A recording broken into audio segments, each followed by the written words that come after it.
This episode brought to you by Nomadic Research, built for the wild and forged in adversity. Somewhere between the front lines and the firelight, a vision was born.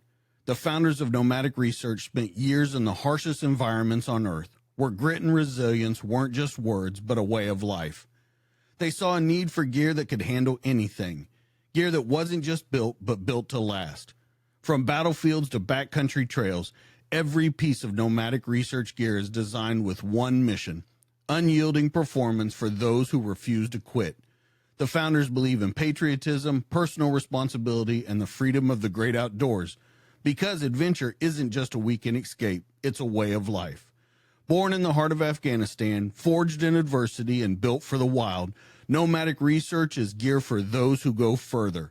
You can start your adventure at nomadicresearch.com. So, we're on the road.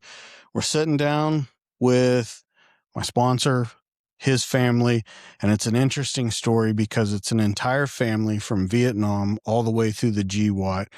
Everyone has served in the military. Everyone has served in the Marine Corps, more specifically, combat tours. And I thought it would be an interesting angle to talk about just how it maybe pulled you guys together and separated you a little bit, because you can't have so many deployments. You can't have so much combat time, so much time away from the family without it doing both things. So let's kind of go around, and we'll start with you, Dane, and we'll talk about just when you were in and your deployments, and then we'll just kind of go down the line. Okay. I joined in 2003, was in the Marine Corps Reserves from 03 to 09. I did 2-year-long activations, 04 to 05, and then again in 07 to 08, both in Iraq, one in the Babil province in the Triangle of Death, as they called it, Mahmudiya, Yusufia, and Ludafiya. And then the second one, 07 to 08, was Habaniya area. My name is Jenny. I'm married to Dagan. We've been married for over 25 years now, met in high school, and then both joined the Marine Corps afterwards separately. I started out in I joined in 97 as a reservist with GSM Company out of Rock Island here in Illinois. And then we got married in 2000, and I transferred out to the 1MEF, 1st Marine Expeditionary Force IMADET, or Individual Mobilization Augmentee Detachment. And from there, I was activated after September 11th. My deployment was with Consequence Combined Joint Task Force Consequence Management Team. There's a lot of really long acronyms.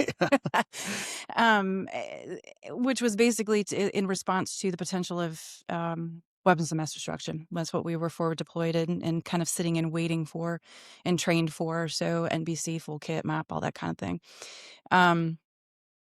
And then I came back to the MEF, and I was there for a couple more years, and then transferred out to Quantico, where I was with Training and Education Command. Actually, I was with MPB 60 first, which was in charge of most of all, if not all, of the reserve activations, kind of whether it was a unit like Dane's or my old unit at Rock Island, or individuals who were activated in support of those, basically wherever there were holes in other units, we backfill, we plug those holes with individuals, bringing people out of retirement, IRR, that kind of thing. IRR being the individual ready reserve, including, and then as well as the SMCR units. And so I served then I went down to Training and Education Command, where I stayed for about 5 years and continued in that reserve liaison capacity. At this point, mobilizations were moving into, or even just sending of the active components, it was moving into the school detachments. In the beginning of the war, we kind of stayed away from the schools. But after everybody's deployment to dwell time started to stack up, now we started to pull people out of traditionally non-deploying billets. So I handled that for Training and Education Command. At the time, we had about 52 different detachments. So that was kind of a full-time gig there. And then I dropped back to the IRR and then became a civilian. So that's my stint. Yeah. So joined the Marine Corps in 1998. I did just shy of 12 years. Infantry started out as an 0311, reconnaissance Marine, scout sniper, ended, basically fast company for the first 2 years, and 1st Battalion 5th Marines for the invasion of Iraq. and then Quantico, Virginia, as an instructor at Quantico Sniper School, and then Makatsu, which was kind of behind the fence a little bit, and then I went to recon, and I got out, like I said, right around the it was 11, almost just shy of 12 years, and yeah, that was me. That was my Marine Corps career. I joined the Marine Corps December 7th, 1965, and did the usual boot camp, infantry training, schools battalion at Camp Lejeune, and then I got shipped to FLSU 2 Phu Bai, Vietnam, and I spent, according to my records, 29 months and 4 days in Vietnam, and about half of it was with the engineering unit in Phu Bai, and I was in a utilities platoon, and then I got transferred to S5 and Civic Action Unit, and came home November 1968. Got out. I think we should point out too that I guess you learned the language pretty fast over there, which got you put into a special unit. Well, when I was with S5, we had charge of the local or area Chu Hoi province XVC Chu Hoi program, where we had XVC and XNVA that scouted for anybody in Chu Hoi province that wanted Chu Hoi scouts. The Army called them the Kit Carsons. In the Marine Corps, it was the Chu Hoi Open Arms program. And we would go out with anybody in Chu Hoi province from north of Hue City to Hai Vong Pass. Be them Army. I worked with the 101st Airborne, the 82nd Airborne, 5th Marines, 3rd Marines. I even worked one time with the 1st Armored Division. So we worked with anybody that wanted Chu Hoi scouts in Chu Hoi province. And I did learn, I had to learn the language because I was depending on the XVC scout that I was working with, and they depended on me. So right over that amount of time, I got pretty proficient in the language. Danielle? I'm Danielle. I'm Dane's twin sister and Dagan's sister, and of course Marvin's my dad. I joined the Marine Corps in 2004 to 2009. My first duty station was Okinawa, Japan, but then I got sent over to Fallujah, Iraq in 2005 to 2006. Came back home or back to Okinawa, Japan, and then got sent to North Carolina to Camp Lejeune, where a month later they sent me back to Iraq with Med Battalion attached to EOD, and I did a tour there from 2007 to 2008. Okay. The first question that we have to ask, it'll kind of exclude you, but it has to be out there. Do you feel like serving in the Marine Corps was a choice or an expectation in your family?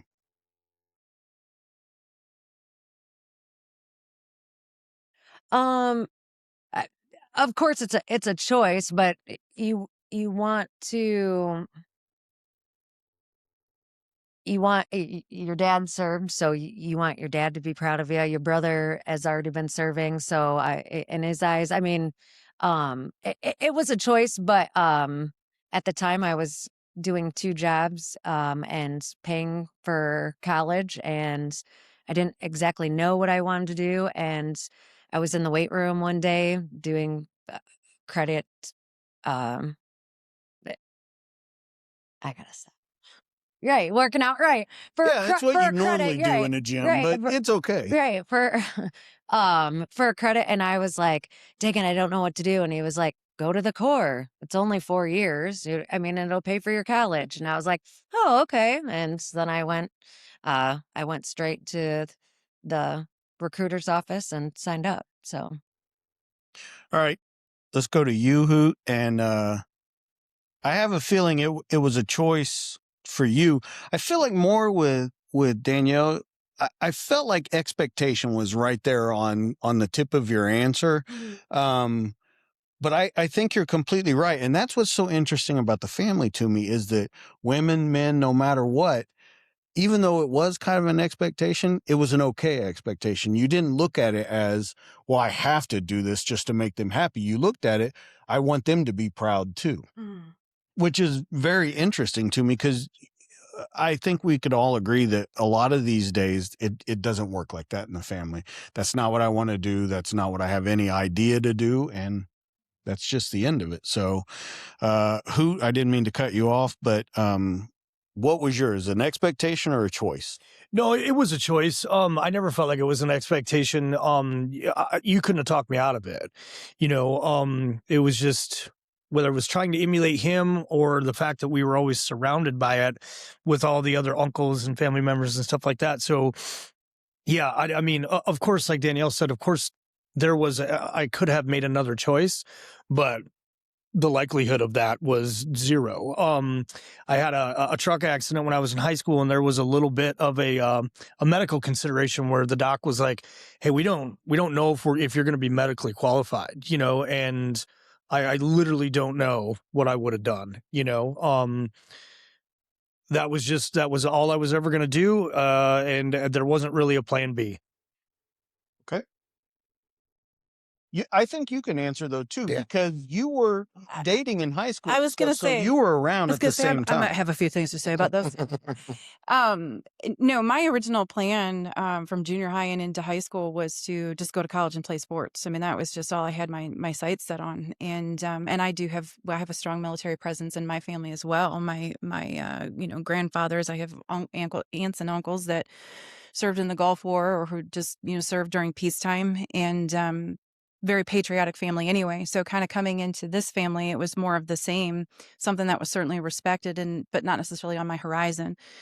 And all I can say is my senior year, I kind of got a wild hair up my what and went, this is where I'm going to change direction. So I decided I still wanted to go to college. I still wanted to play sports. I kind of wanted the best of both worlds.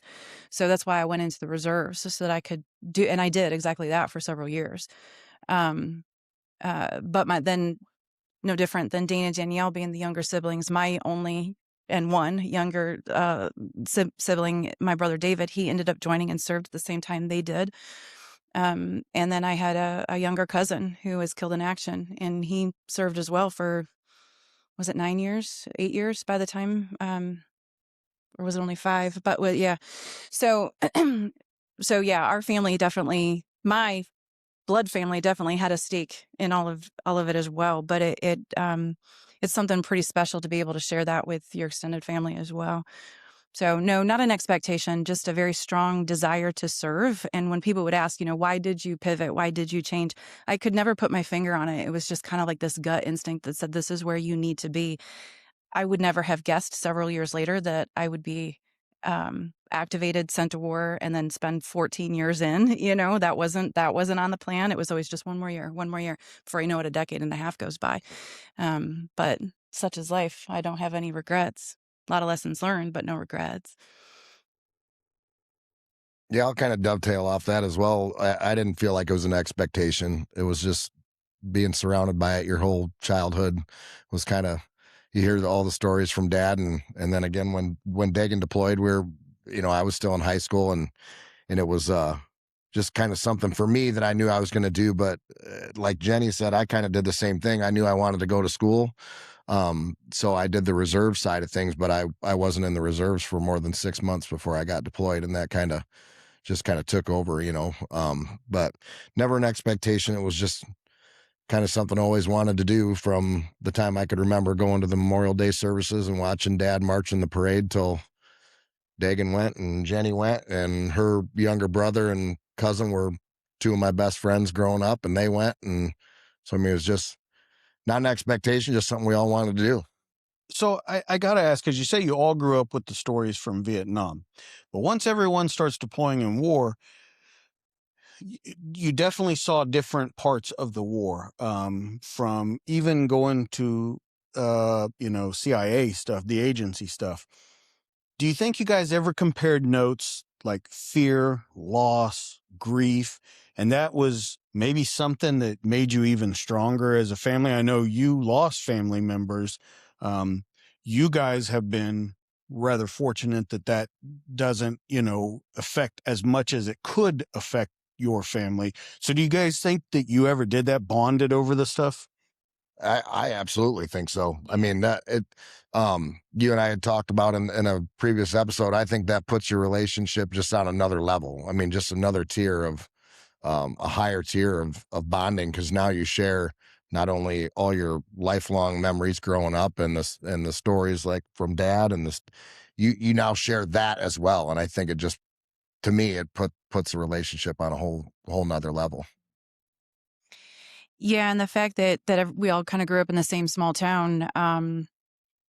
My cousin Justice Bartelt, he was family. He spent just as much time in their living room and kitchen growing up as he did, mine or his own parents. So, I mean, there was a lot of late night phone calls, a lot of emails, a lot of talking back and forth over those years. Didn't matter where we were at, stateside or otherwise. Because who else are you going to talk to? You know what I mean?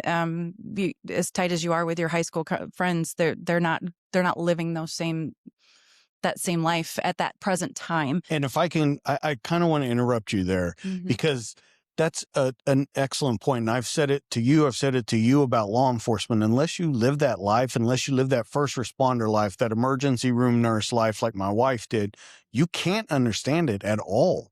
And so when you say you email to each other, you phone call to each other, I think it can feel both ways. Very lonely that you only have this group to talk to, but then also very strong that they know exactly what you're talking about. Would you agree with that? Yeah, and it's not even a hierarchy of, it's not a better than, it's just a different than. You know what I mean? I don't know what it's like to be married to an ER doctor who's on emergency calls, 24/7.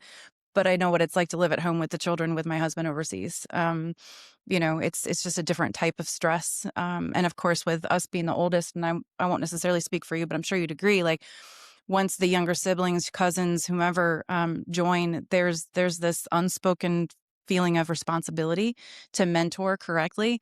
But I'm not a trigger puller. I was never by design a trigger puller, but that doesn't mean that I wasn't scared to death or feeling for Dane or my brother David or my cousin Justice or even Danielle as another woman in the Marine Corps when she was overseas. I mean, a part of your heart goes with them regardless of what your job is at the time. It's that bond.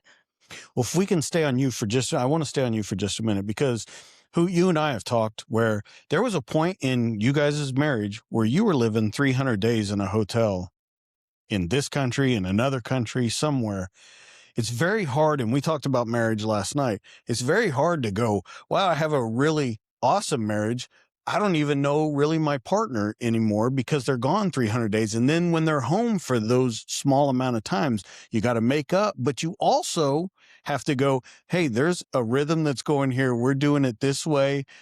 You're just inserting yourself over and over again. Yeah. So can we talk about how that is a specialty too? Because not only did you go at war at the same time, but when he changes over to the agency and all of those kind of things, you're at home 300 days a year by yourself. Mm-hmm. Well, what do you want to know? Let's talk about first of all, the feelings of how you stay married, how you stay strong in your marriage, being separated that often. Yeah. Well, to be fair, we were married very, very young, at 20 and 21 years old. So I think it's suffice it to say, I don't think we knew clue one about what it meant to actually be married when we got married. So, let alone embarking upon these new careers and then throwing, a war on top of that and then becoming parents and then having the separation. I think probably the thing that kept us together, because we just celebrated 25 years, is we were friends first.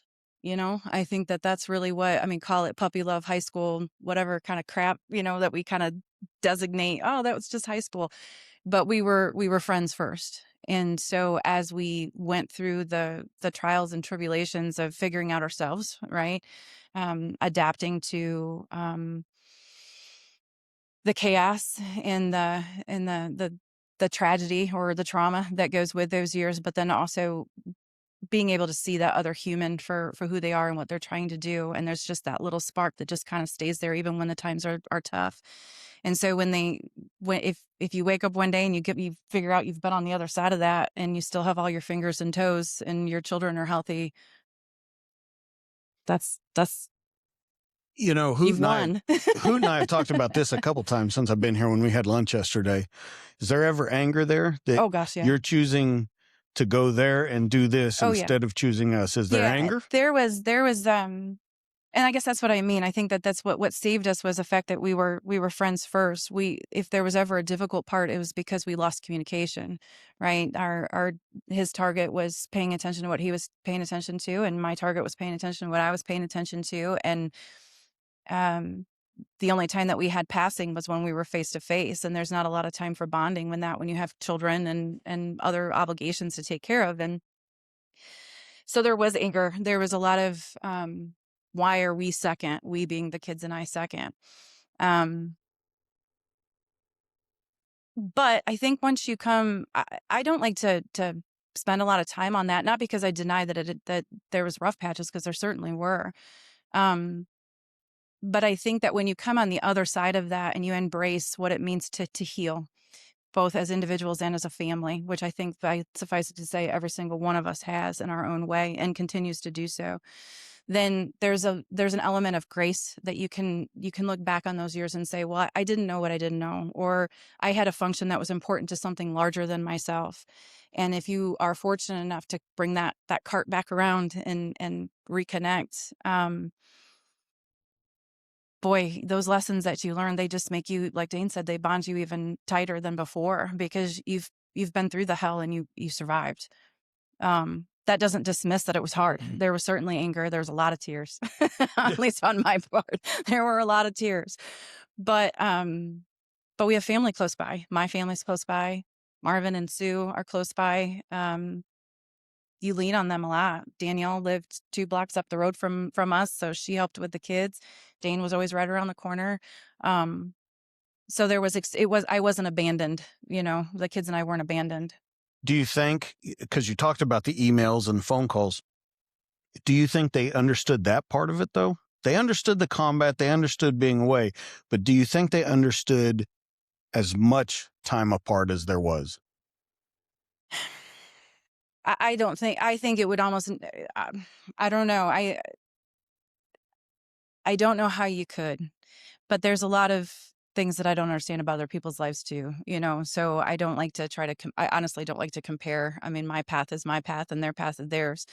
But it was lonely at times, when you're,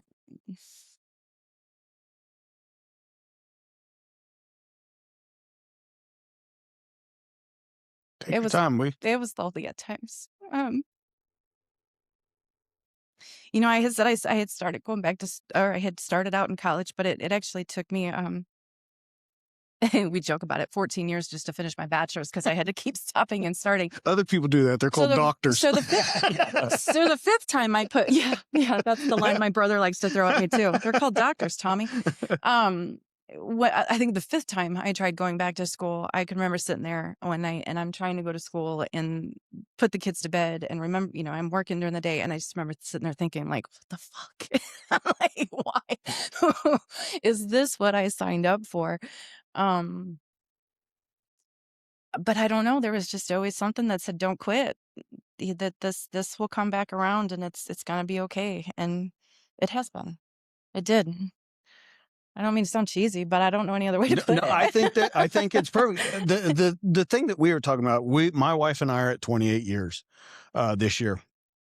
We got married 21 and 20.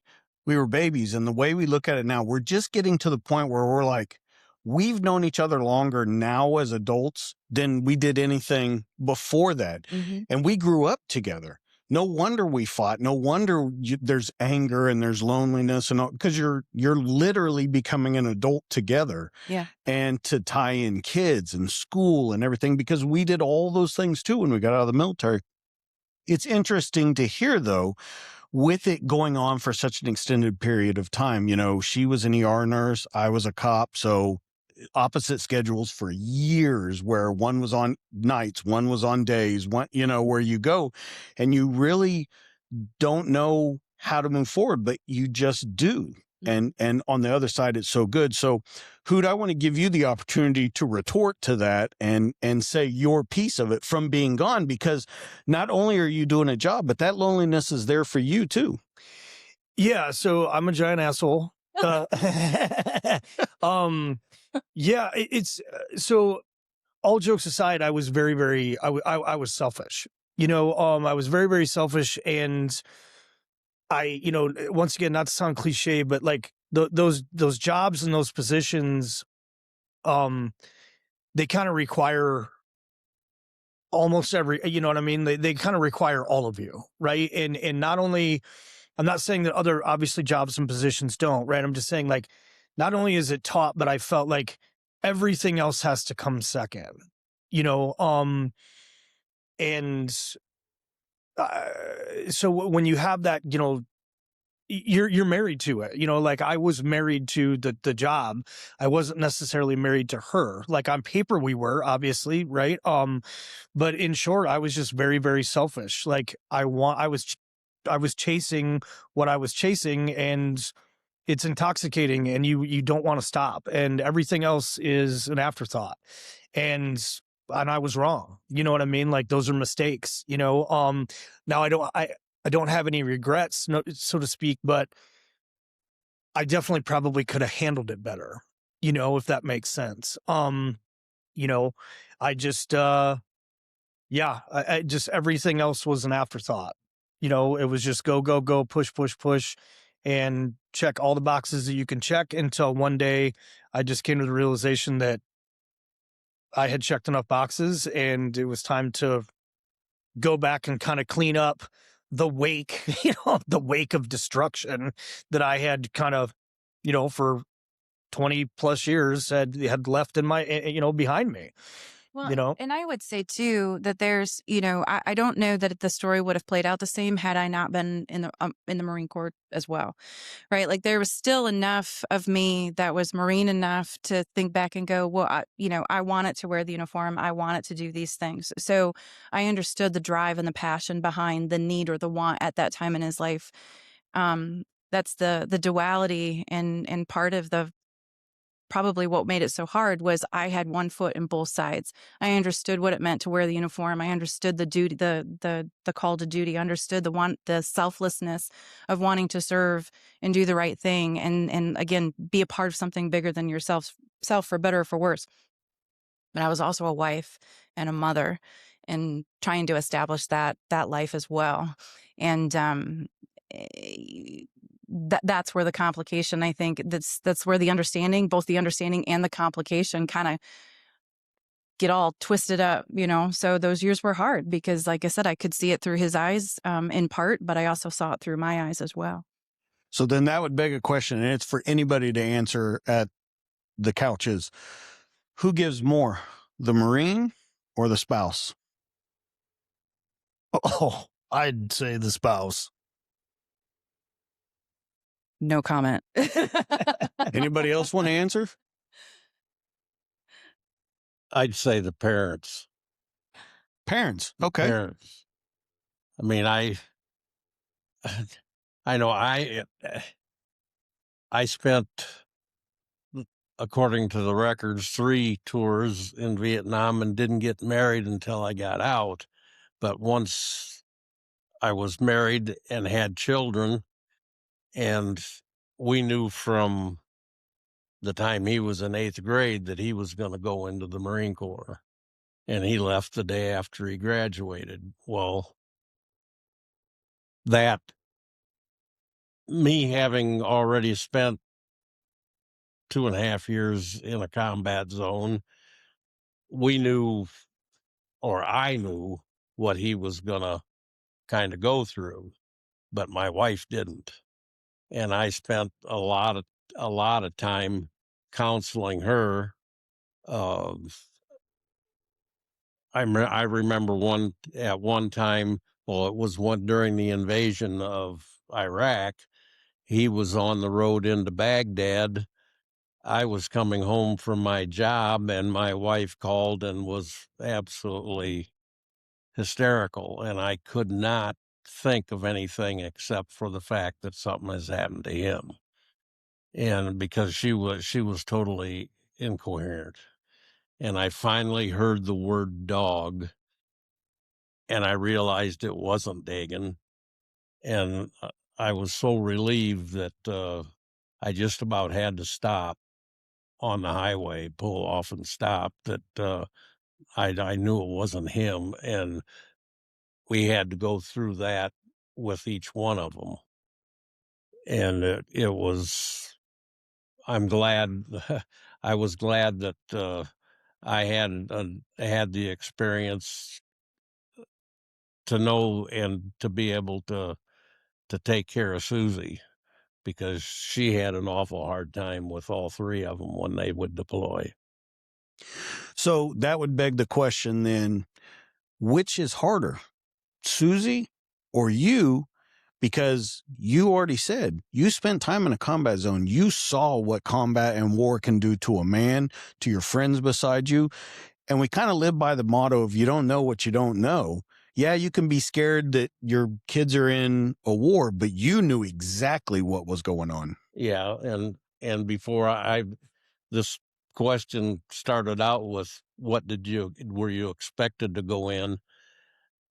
I don't think I was expected to go in. My Uncle Paul and all three of my dad's brothers were in the military. Paul was a Marine. He was an Iwo Jima survivor, and we all looked up to him. But I don't think I really went into. I may have went into the Marine Corps because Paul was a Marine, but when I went into the Marine Corps, it was all of a sudden my friend and I were working together as welders up in Rockford after we got out of high school, and one day we said, we're going in the Marine Corps. And we went, and it was a Friday afternoon. We went to the post office, signed up, and we left Monday morning. And it was just a spur of the moment thing that we went into the Marine Corps. But I was never ever sorry that I did.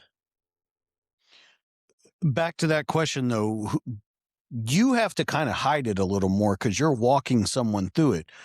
Who do you think it's harder on, the person who knows exactly what's happening or the person who doesn't?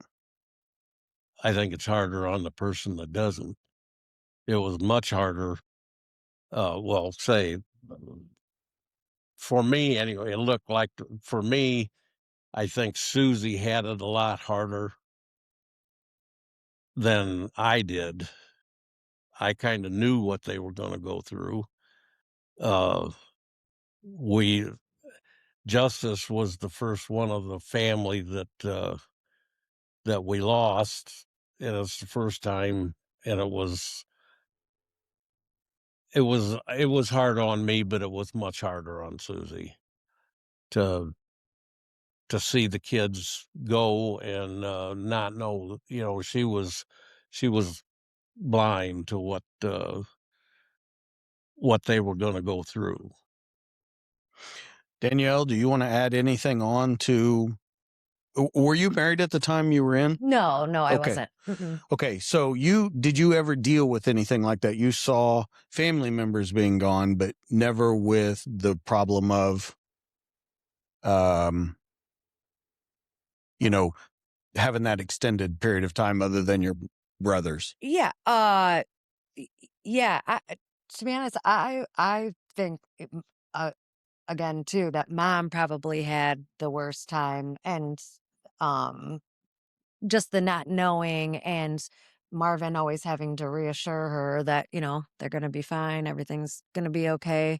And each time that we left, especially every time that Dagan was gone, um but um I didn't have I wasn't married or anything, so it was just me leaving when I left. And so Their mother came from a non-military family. Right. completely. So she was blindsided by everything that was happening. So I'll pose this question to everybody. What do you think is harder, going to war or watching your family members go to war?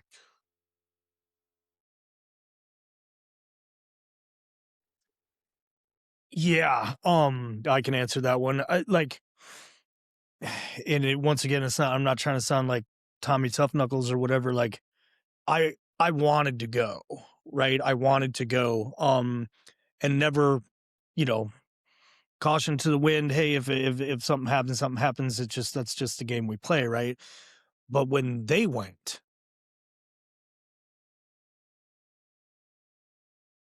yeah, that was tough. Because you obviously come to the rapid realization, and I know this sounds ridiculous, but that you don't have any control, right? You don't have any control over what they're going to do, what they're going to experience. Like I had called Marvin and when Dane was getting ready to go, and yeah, I was upset, scared for him, scared, concerned. And Marvin kind of put it to bed. He's like, hey, how many times have you been? You know what I mean? Like, it just is what it is, like he'll be fine, they'll be fine, or they won't, and, so yeah, for me, it was super hard to watch them go. And fuck, I can't even remember where I was at. You know what I mean? Like, I can't even remember where I was at, and it doesn't matter. It's just, I knew where they were at. I knew they were in harm's way. And, yeah, super, super difficult, and it was one of those things that kind of caught me off guard, like it was one of those, I guess, feelings or emotions that it kind of came out of nowhere, like when I found out he was getting activated, I was like, oh, fuck, Vegas odds. It's like you're playing Russian roulette. You know what I mean? Like, so yeah. And, so yeah, for me, it was hard to see the twins go. Yeah. Yeah, I'll agree with you on that one. I think it's easier when it's you going, because like he said, I wanted to go, and even after I got back from the first time, like I knew we were going to have to be home for so long, but I couldn't wait for that frost call and the reactivation call to go again. Like, so to go was easy, but and when Dagan deployed the first time in the invasion, I was still in high school. And to be honest, I mean, we're 4 years apart. We weren't super close, growing up. He was on a just that age difference is just another level, I was still a kid. And so I guess I didn't really realize, like, when he was gone, my mind couldn't wrap around the invasion and the war itself too much. But I was super concerned when Danielle was going to go. And I was on the opposite side of it during my first marriage. When we got married, she was gone just a few weeks later, going to Afghanistan for almost a year. So being on two sides of it, yeah, I kind of got a little bit of both ends there. But I always thought going was easier than it was harder to watch other people go. We can pause right here. So then let's pose the question to you then. Which is harder, going or seeing someone else go? Ooh, seeing somebody else go, hands down. I think it's fair to say I got numb to it over the years watching him leave, but because he left so many times, yeah, it becomes a nervous system thing. Like, it's not something that you even realize that you're hurting, until I think I usually about for 2 or 3 weeks after he would take off, I would be rocking and rolling like, okay, we're back to this is how everything needs to go. And then it would kind of just hit me one night. I'd be like, oh, he's gone for another 3 months. You know what I mean? Or once he was contracting, or, the first time that he left, when he went to Okinawa for, was a year and a half, that basically your Twilight tour. Yeah, 2 years Unaccompanied. And Madison was, our oldest, was a year and a half, and he didn't come back until she was almost 4. That hit me harder than any of the other deployments prior to, because now there's this little person involved, And that was the longest one. But yeah, when I was packing up and going, it was adventure time. It was, like you said, you're just putting all your stuff in your rucksack and taking off. You know what I mean? But yeah, watching somebody else because of the unknown. You know what I mean? Like I don't know. Even though that one was not peacetime, but it was a non-combat tour. Especially once he got contracting and during the invasion of Iraq, like it was like I said, First Marine Expeditionary Force, and I was able to see, because of my position at the time, I was able to see where all the troop movements were during the invasion of Baghdad. And so after we had outprocessed, because I had outprocessed him when his unit left, then basically I could watch him as well as everybody else move up the highway, and then we're getting all the feedback real time on top of what you're watching from the news, right? But there was no contact. I mean, I couldn't talk to him at the time. There wasn't really comms established at that time. So you're just kind of like sitting there and waiting. So I think that's when you watch somebody leave, you know that there's going to be a long period of time of just waiting before you get any feedback. And so that's where the circus starts to kick up in your head. So even after you get numb to it and the circus starts to settle down, it doesn't mean it doesn't still sit in your heart, longer term. Marvin, you've already kind of answered it. So Danielle, I'm going to have you answer which is easier, going or. Yeah, I think I agree. I mean, I was not one that would have raised my hand and without you telling me I had to go. I mean, I wasn't one that's wanted to go to war, right? I mean, I could have stayed behind in Camp Lejeune and done my 4 years and, but like Dane and I met in Al Taqadum. I was actually getting ready to leave, to come back home, and he was deploying. And actually Jenny sent me an email in the middle of the night saying, "Hey, your brother's going to fly into Al Taqadum. You got like a 2-hour window. If you can get there somehow, go." So I watched him come off the flight deck, and we actually got to have chow together before he hit Ramadi. And right then I was so excited. It was a week before I was coming home, but I wanted to stay with him. If I could have stayed with him, I would have, even though I didn't want to be there. But yeah, definitely easier going than watching somebody else go. We talked about that, and I want to stay with you for just a second. We talked about that on the show that we did together about him meeting up with you in that 2-hour window. And we also talked about proudest moments. And we'll talk about when you two had your proudest moment. But when you see your brother come off that ramp, what are the thoughts? Because it's a whole different way of visualizing your family member, your brother, your spouse. You're seeing them in a real world situation, really doing a job. It's not at home watching TV. What are your thoughts when you see him step off the ramp? Proud, scared, knowing that he's going to go out to a different fob and not necessarily inside the wires and whatnot. But surreal, because can you believe we're in a third world country and here we are? I haven't showered for a week, and he's it's just a different, surreal, I guess, is what it is. Marvin, I want to talk to you. When we talk about them coming home, the first time you see them come home, it'll be individually because you're coming home at different times. Dagan, you more often than anybody, but how does it feel when you see them come home? Okay, they're back home, they're safe. We don't have to worry about it, at least for a little while, until they deploy again. Do you remember those feelings when you see them for the first time? Yeah, you're definitely relieved that they're home and that they're, in essence, out of danger. I remember when I came back from Vietnam, my younger brother, Jimmy, he had enlisted in the Army or got drafted, whichever, but he was getting deployed. And we almost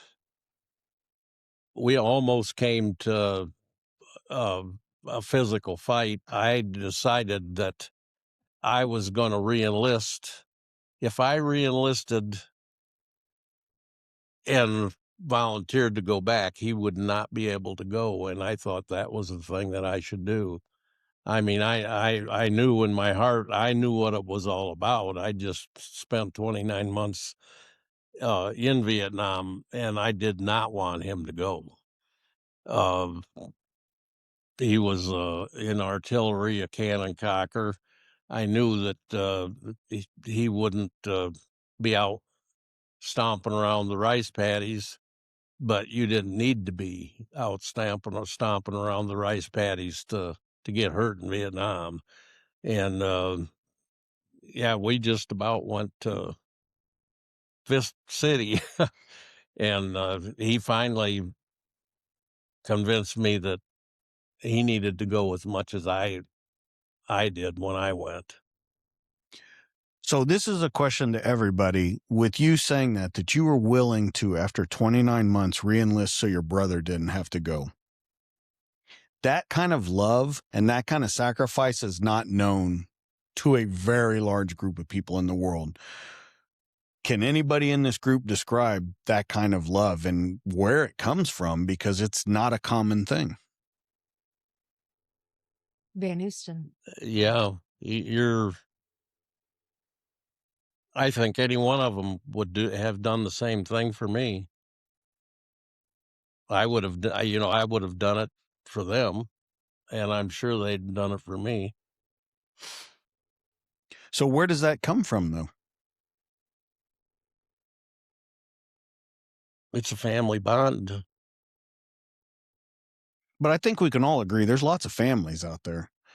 How many families are willing to put it on the line for the family?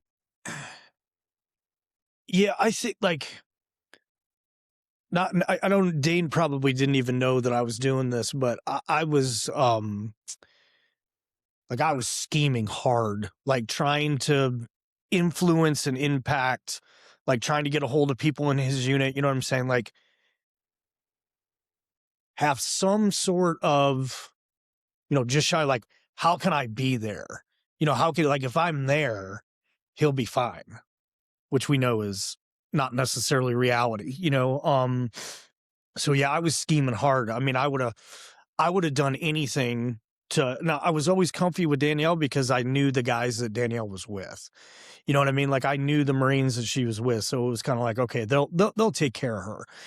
She's fine. She'll be fine. But with Dane, I was like, man, there's, and once again, Marvin kind of talked me out of it. He was like, hey, nobody got in your way. You know what I'm saying? He's going to be fine. It's something that he needs to do, so it's a very long-winded way of saying, when you've gone through it and the potential, the level of danger, even though you completely disregard it for you're in your own personal interest, I never worried about myself,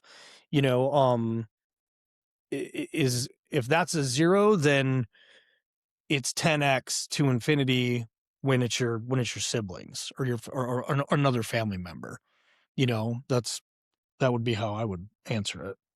Do you want to add on? No, I think you said it.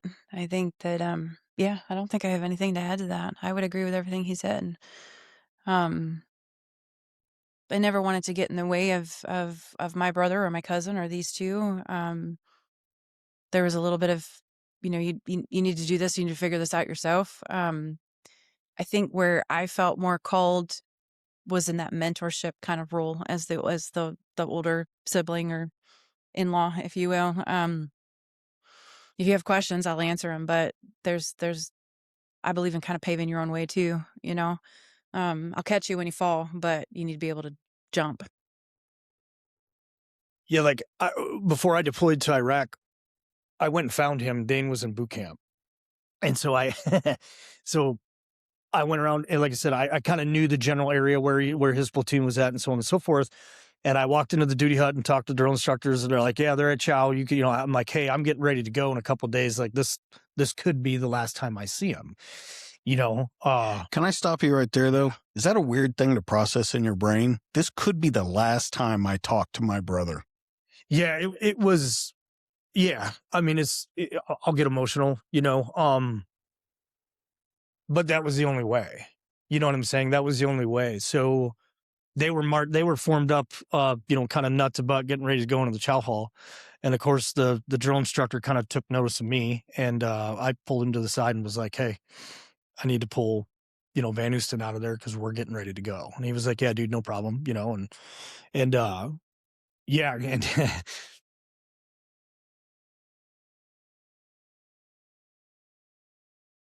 yeah, it was it was tough, but you can't, he's at parade rest, he's in the throes of boot camp, can't hug him, can't shake his hand, so yeah, it was tough, but I'm glad I did it. Should I tell him about how I out-processed you? You want to talk about not being able to hug or say Before we get goodbye? to that, though, I want to talk to you because I want the mirror effect Yeah. of him coming up to you. And it's the same thing of when she sees you coming off the ramp, you see him. He's always been, an older brother, a hero to you. And now he's going to show it to you and he's going to prove it. And he's done everything he can to get to you to talk to you. What are your feelings on it?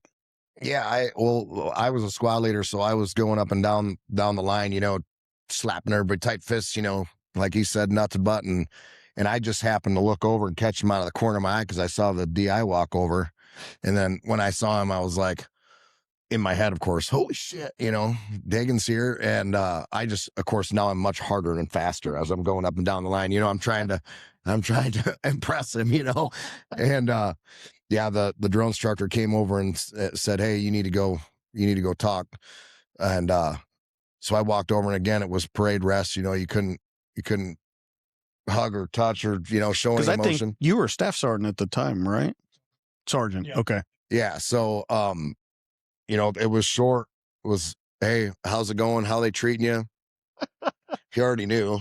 Like it's great. This is the best time ever, and it was just, it was so surprising and you didn't really have time to process it, but he was like, we're getting ready to go. And I said, yeah, I'll see you when you get back. And that, couldn't shake hands, hug, none of that. And just, okay, get back to what you're doing. And that was it. So then I got to ask you, and I want you both to answer. So as he walks away and as you walk away, what's the first thought that goes through your head?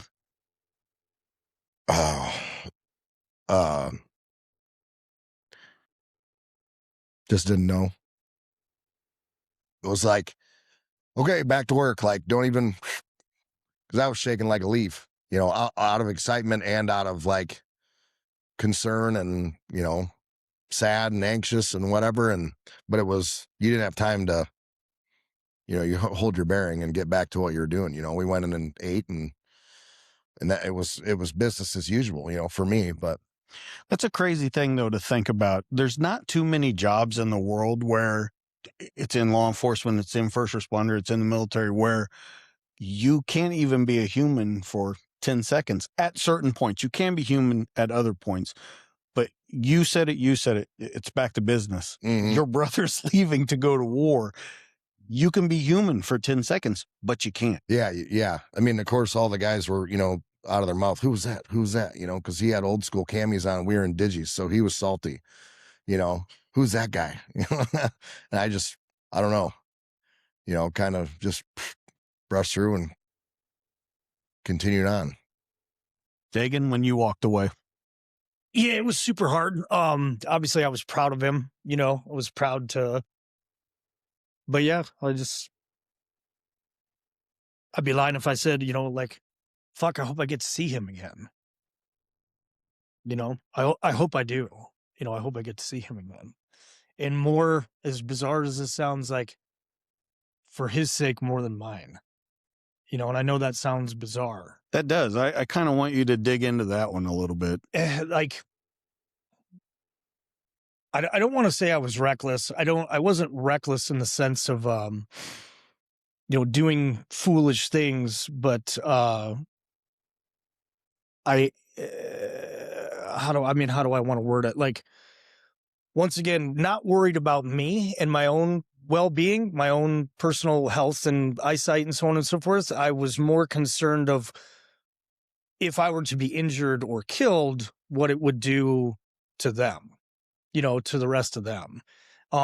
Because once you buy that ticket, your fucking problems are over. You know what I mean? Like, it's, I do, but then that goes back to the thing that we've talked about the whole time. You know what it's going to do to everyone, yet you keep buying an admission to that park. Yeah. I mean, and it's not like it's not like I had a choice. I mean, when they said that we're going, Of course. We're talking later on, though, where you do have a choice. Yeah, later on, it was, once again, I'll go back to me being very self-centered and selfish. All I cared about was being operational and being overseas, and that I didn't want to do anything else. I just didn't, at that time. I just didn't, and so I went as often as humanly possible, because I felt right, wrong, or indifferent when I was in Afghanistan or Iraq or Israel or you name it. Like, I felt like I was doing something important, and kind of nothing else mattered. And like I said, like, it was the way I felt at the time. It's definitely not the way I feel now. But yeah, everybody else be damned. It just, like, I hate to say that, but if I'm being honest, like, that was how I felt. All right. I want to talk to you about how you out-processed him. Oh, yeah. So Dagan's next stop then, after he said goodbye to Dean, at that point I come back from overseas, and I was working to, we were basically out processing everybody who was forward deploying. So I was with the G1 at the 1st Marine Expeditionary Force, and my role was to go up to March Air Force Base where everybody was leaving and basically, like, weigh everybody's gear, mark them off the roster, go behind the police tape, don't leave, your plane's over there, that stuff.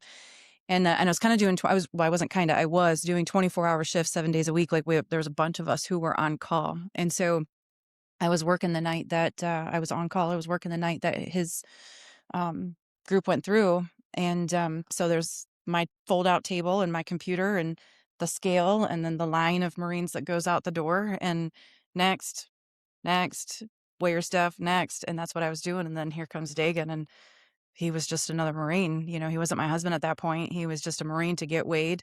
Next, step over there, Sergeant, and I don't, you tell the story better with the guy who recognized that. Yeah. You can interject here for a second. Yeah, we were in line, obviously, and one of the guys from my sniper platoon kind of leaned into my ear, and he was like, "Hey, Sergeant V," and I didn't particularly, like, me and this kid didn't get along very well, but that's irrelevant. Other than how I answered him, he was like, "Hey, Sergeant V," and I was like, "What?" He goes, "That WM," or woman Marine, he goes, "That WM over there has the same last name as you." And I went, "Yeah, no kidding, dipshit. It's my wife," and he had never, and he was like, "Oh," and so yeah, like, I think I said, "I'll see you when I see you," something very warm and compassionate. Well, yeah. I mean, neither one of us was able to, there were, and the reason why I bring this up is there were dependent wives, in the parking lot saying goodbye, and they were able to have their goodbye at the base or at home, the last family dinner that evening, not us. Like, we were at work. And so I understand what you're saying, where it's like, okay, you just about face and go on with your day, because as soon as I think the last, the last nice thing I did for you is you and the boys wanted Wendy's or Arby's or something. You got chow run. And so since they couldn't leave, they were all in the hangar and they couldn't leave, I did a chow run real quick and brought them all back their last hamburger and fries for the unforeseeable future. And then they got filed out, and I took the next group of people, and then I drove home that night. And you know what I mean? Like, it was, got up the next day and did it again. And that's when it kind of settles in. Like, I just sent my husband to war, like, and I didn't even get to give him a big long hug goodbye. Like, it was just, talk to you in a couple months. Yeah, it was different. It was different for when Danielle and I met up at TQ. she got to drive a Suburban over. We hadn't seen each other in 2 years plus. And she drove a Suburban over, and we got to go have lunch, and like got to hug and hang out and chat and whatnot. And kind of, well, I never got to say goodbye or anything to you before you left because you were active duty and we weren't, anywhere near each other.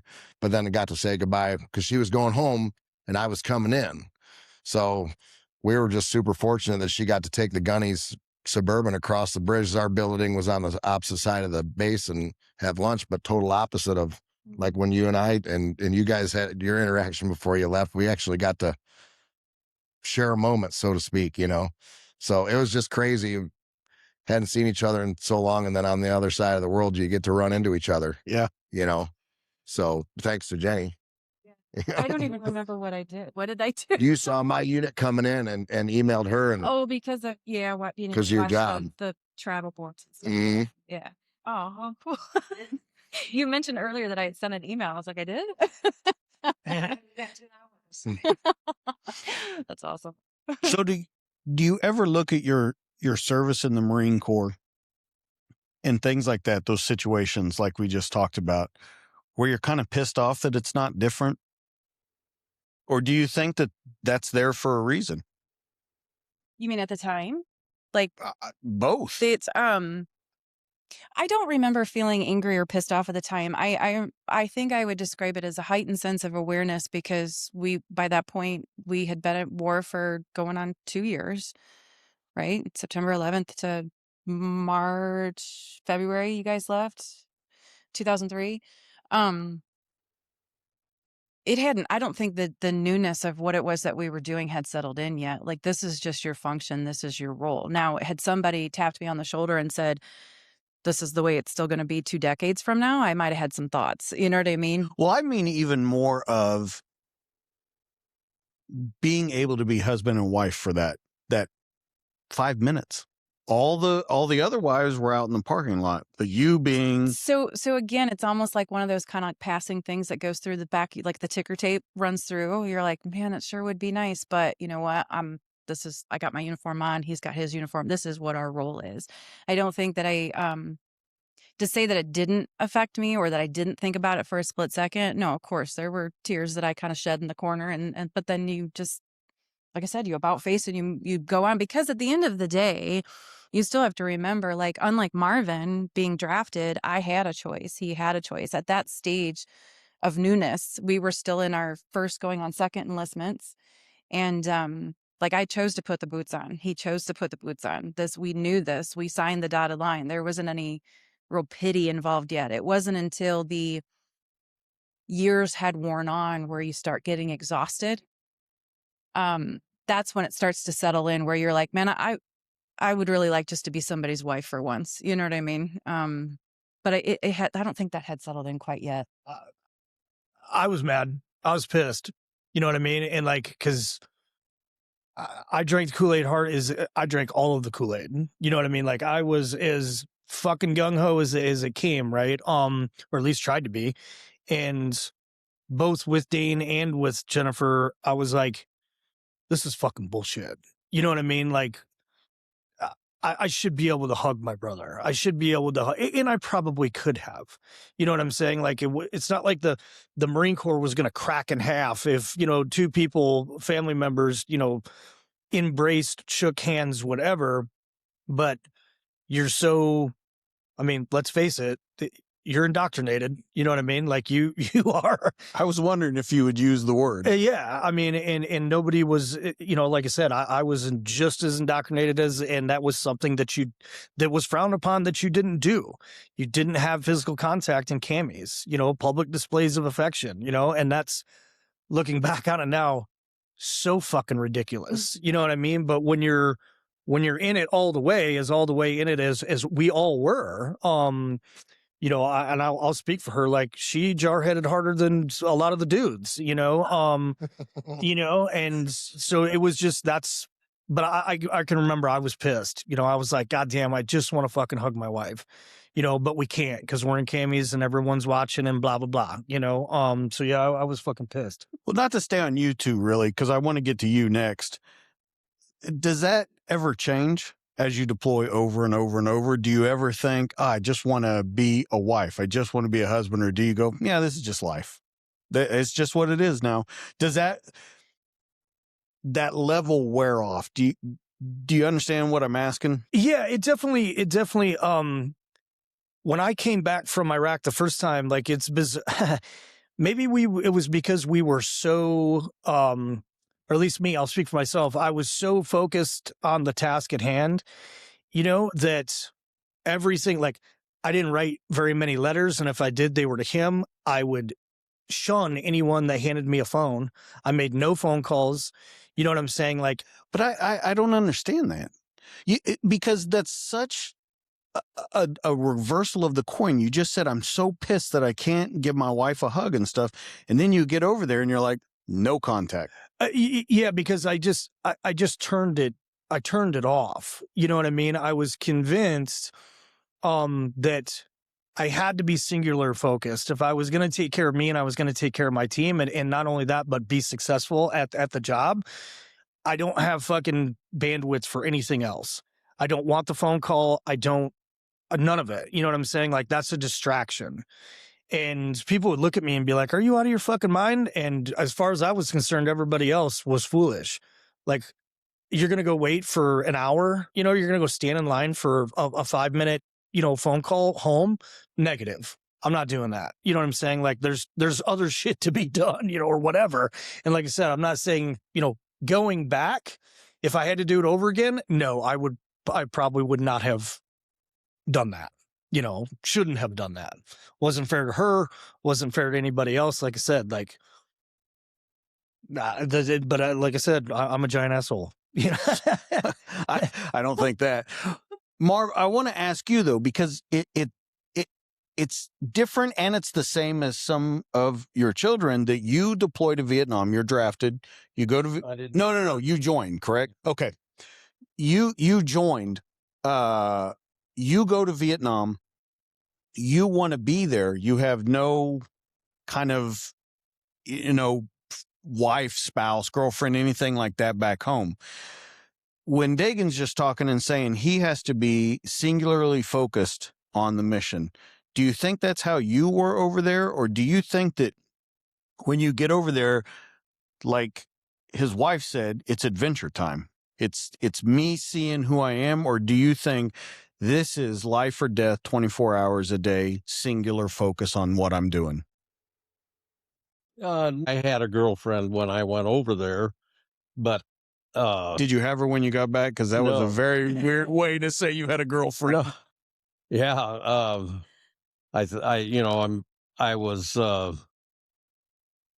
Today I'd say self-centered enough then that I wrote home. You didn't call home from Vietnam, but I wrote a lot of letters home. But I just ended up staying there too long.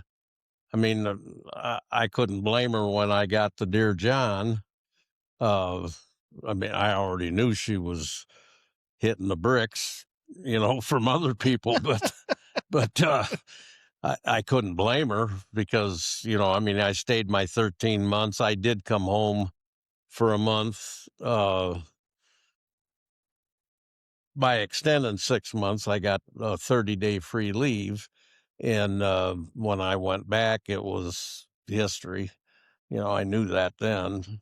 I just stayed there too long. And every time my 6 months was up, I'd extend again. My mother even wrote me a letter, said that if you extend one more time, you might as well become a citizen. And I had to write her back a letter saying, I got your letter a week late. I extended again and took the rest of my time in the Marine Corps. I didn't want to come back to the States just because I didn't want to come back to the States, polish my boots and shine my brass and leave my good friends. You become a family with the people you're with, and I didn't want to leave them. So I got to ask this, and I think I asked both of you on the show. a lot of guys talk about they don't want to come back home. They just want to stay over there. They just want to. I interviewed a guy a week or two ago that said he would lay in his rack at night and think, I want to take a stray round and end it over here, then go back home. I got to understand that mentality, because never in my law enforcement career have I said, I don't ever want to see the other side of the coin. I've never mentioned that, but I've heard so many guys on the show say, I just want to be here. I just want to do that. And I got to understand it.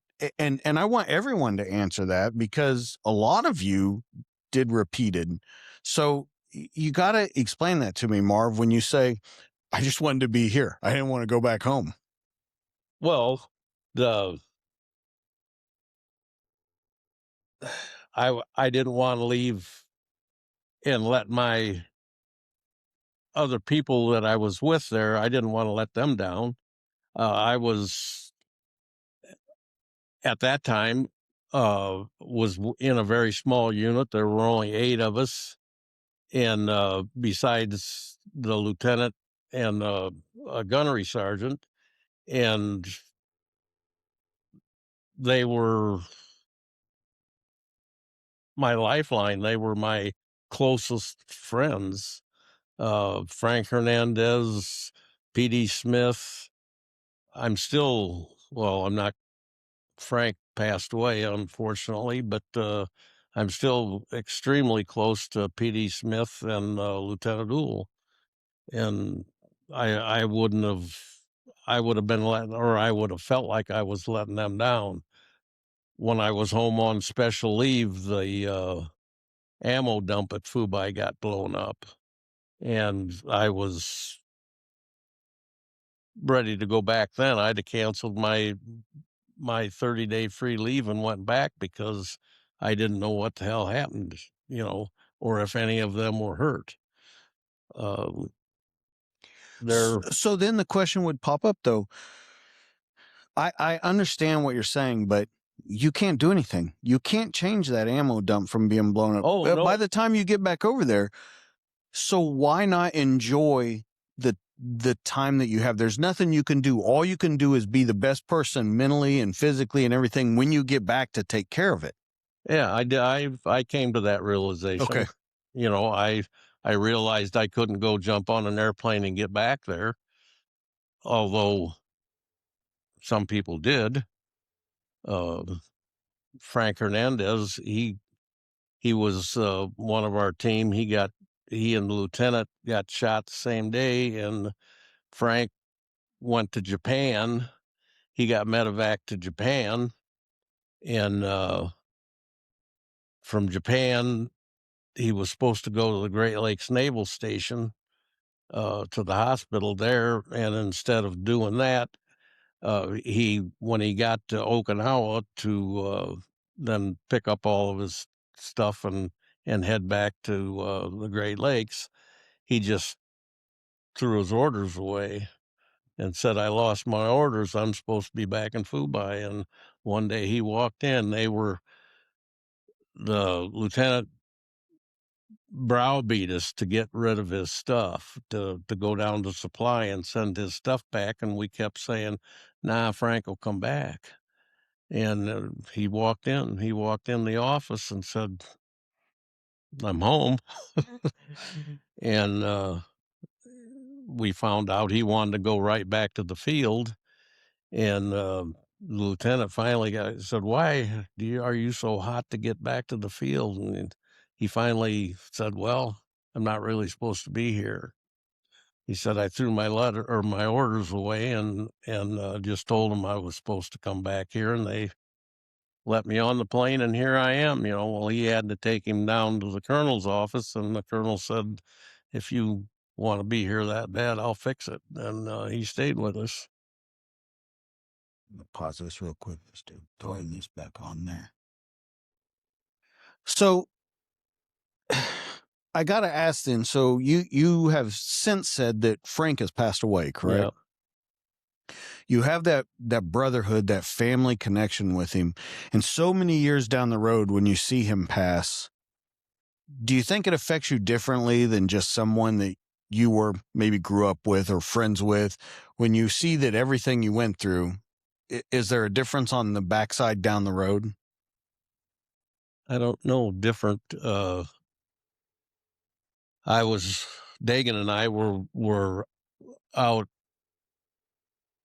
in South Carolina, in visiting one of his friends, and when I got the call that said Frank's wife called me and said that he was passing away. He was real sick, and we left the next day, and we left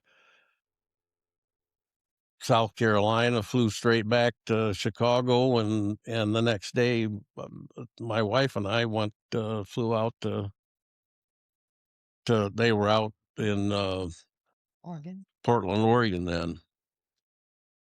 But I had to get back there before he died, or I felt that I did.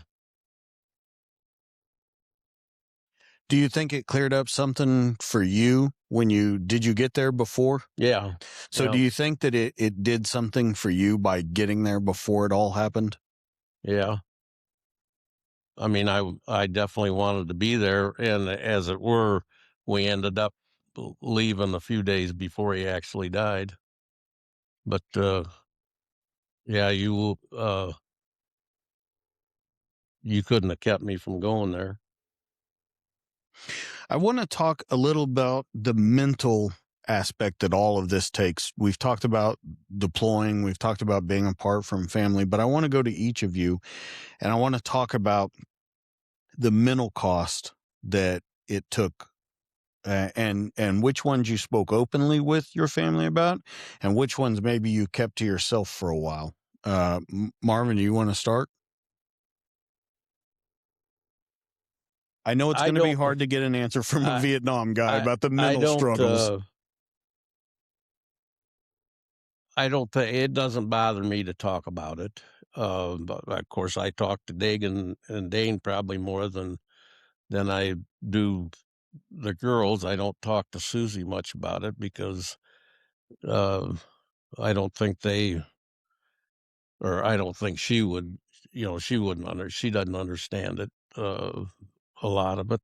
But I think mostly I talk to, like I say, I still talk to the lieutenant, and I still talk to PD Smith quite often.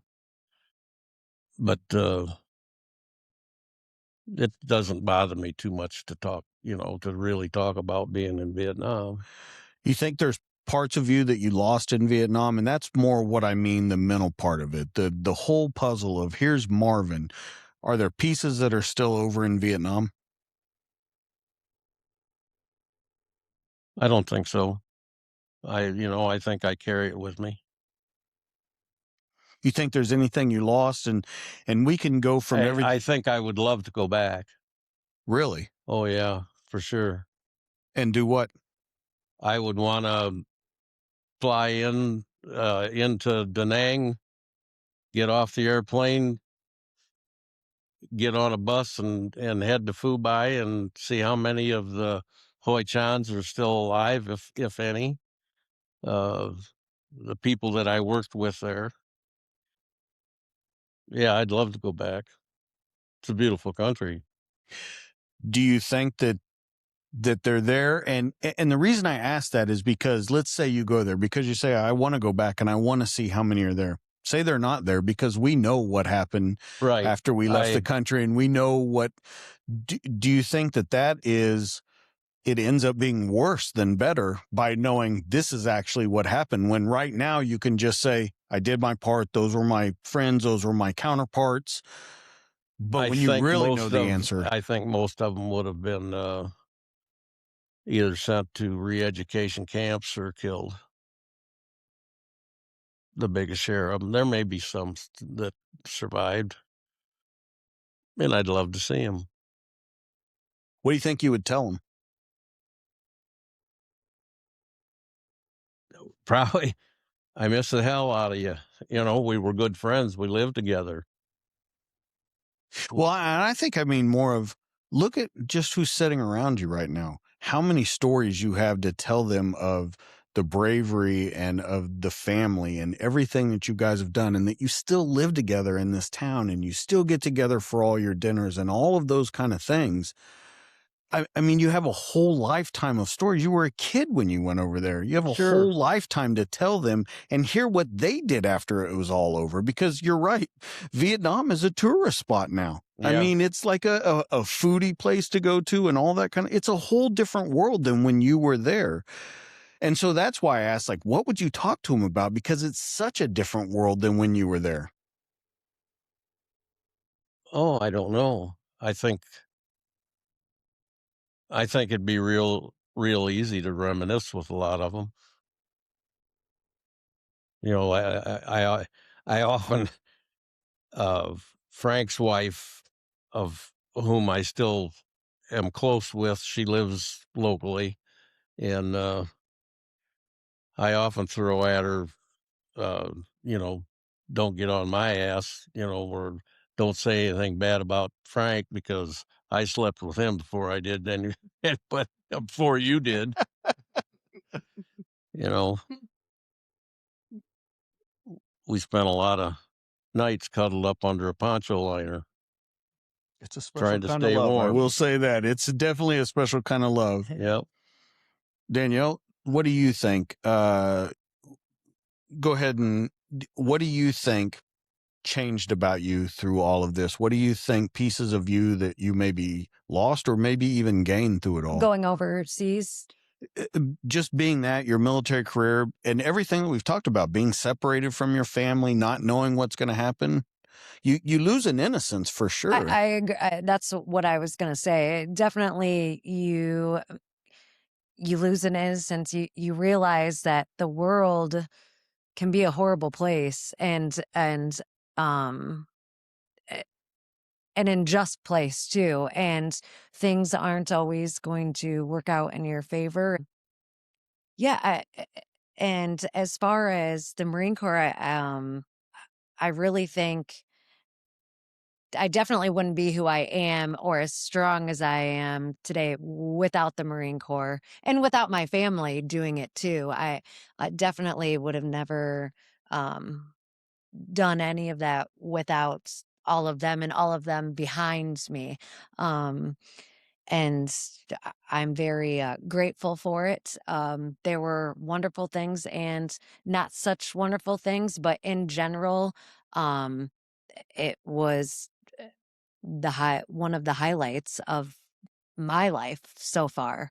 Um, and to be able to share that with the family is, I think, such a one, an honor, and two, I mean, just something so special that they say, around Dixon, the Van Oostens every year, Memorial Days or during Veterans Day, they put all of our names in the paper. My Aunt Blondie puts all the names in the paper.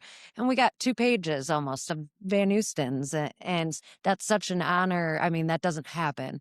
And such an honor. And I'm just very honored to be a part of it. Is there anything that you experienced while you were gone that you haven't talked to your family about that you think? Um, Maybe not all or specifically or all of them, but Jenny or my, and especially we share common bond being 2 female Marines, and um so sharing that has been special between us, but I don't think I don't yeah, no, I don't think so. The question now is there ever a point in time where you lost something of yourself, or you can say gain, but a mental piece, or you lost a feeling of yourself, like you said innocence. There might be other things. There might be humanity. There might be, I know, and I can say this truthfully, after 20 years in law enforcement, I am definitely jaded. Definitely. Mm-hmm. And I hate to say that, But if you were to not say that you didn't have a different worldview by now, you're a liar. Right. Yeah, for sure. And I couldn't agree more. If I'm answering honestly and openly, I did come danger close to losing my humanity. And it was a particular, and I'm lucky I caught myself. I'm very, very lucky I caught myself before I kind of went over that fall or the cliff, if you will. And it didn't really set in until I saw one of my teammates almost make the same mistake. And the thirst to, and this is going to sound so dramatic, but you want to do your job so bad. Like you want to fully do your job. And as a sniper, that's kind of a singularly focused type of job, right? And I was in such a hurry to do it that I almost did it to two people that didn't deserve it.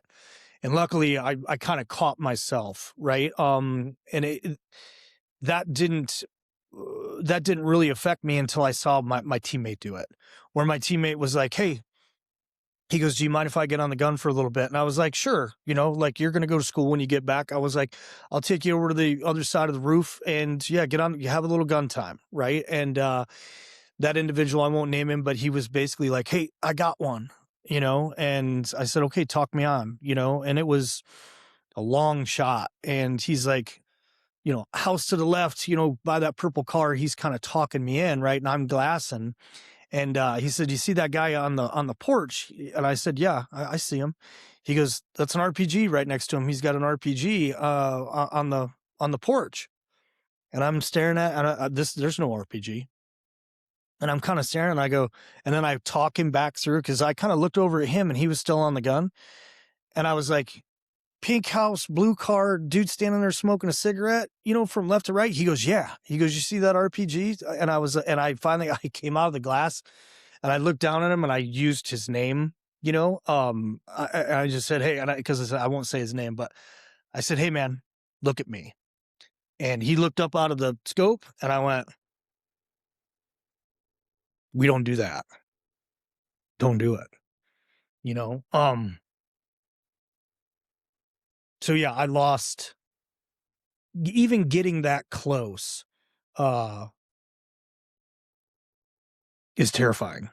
It's terrifying, you know? And I'm glad that my circumstance, basically caught me where I didn't make that mistake. And I was super glad I was there for him to talk him out of that, so yeah, you lose your humanity, or at least I felt like I came as close as you're going to get, you know? And I always tell people I don't regret anything I did. I regret that I even had to be there in the first place. Now, this many years later, right? Because I know how I was back then, and I don't want to be that person anymore. At the time, I felt necessary. It's not necessary anymore. You know what I mean? If that makes sense. So, yeah, I don't think anybody can go through that without